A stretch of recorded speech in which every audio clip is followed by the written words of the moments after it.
বিগত বাংলাদেশের আন্দোলন সংগ্রামগুলো আপনারা স্পষ্টভাবে দেখেছেন। আওয়ামী ফ্যাসিবাদের আমলে আমরা যারা জীবনের ঝুঁকি নিয়ে রাজপথে আন্দোলন সংগ্রাম করলাম, দুষ্কৃতীদের বিরুদ্ধে দাঁড়িয়ে স্লোগান দিয়া রাজপথে দাঁড়ানো অনেকটাই কঠিন ছিল।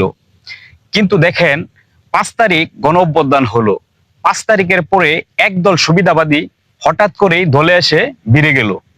এই দলে ভিড়ানোর পর থেকে আজ পর্যন্ত বাংলাদেশের আনাচে কানাচে জাতীয়তাবাদী আদর্শের শক্তি যারা ছিল তারা কিন্তু মর্মাহত।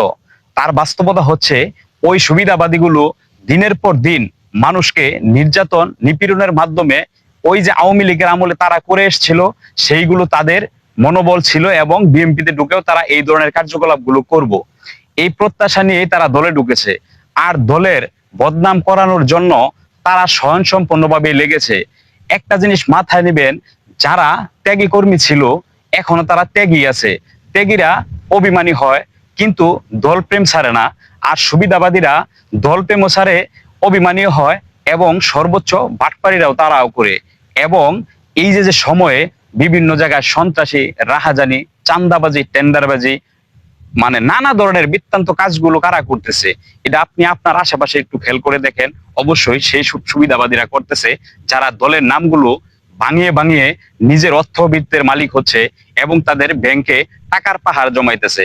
আপনাকে আমি একটা পরামর্শ দিব, আপনি যে এলাকাতে অবস্থান করেন না কেন, যে জায়গায় থাকেন না কেন, আপনি সেই জায়গায় দেখবেন কোনো এক প্রকার সুবিধাবাদীরা আইসা দলটাকে ধ্বংস করতেছে।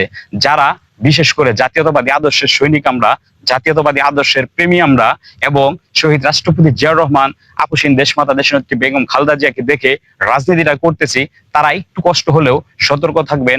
আগামী জাতীয় সংসদ নির্বাচনের আগে আমরা যেন কেউ উচ্ছৃঙ্খলামূলক কোনো কাজ না করি, এবং দেশের সার্বভৌমত্ব রাখতে আমাদের অসহায় নিরহ মানুষের পাশে যেন আমরা দাঁড়াইতে পারি, সেই দিকটা আপনারা বিবেচনা রাখবেন। যারা বিশেষ করে ত্যাগী কর্মী আপনারা যারা আছেন, বিগত সময় আন্দোলন সংগ্রামগুলো করেছেন, আপনারা টোটালি একটু মাথা খাটিয়ে চলবেন। আজকে সুবিধাবাদীদের সাথে আপনারা যদি হাত না করে চলেন তাহলে দলটার ক্ষতি হবে না।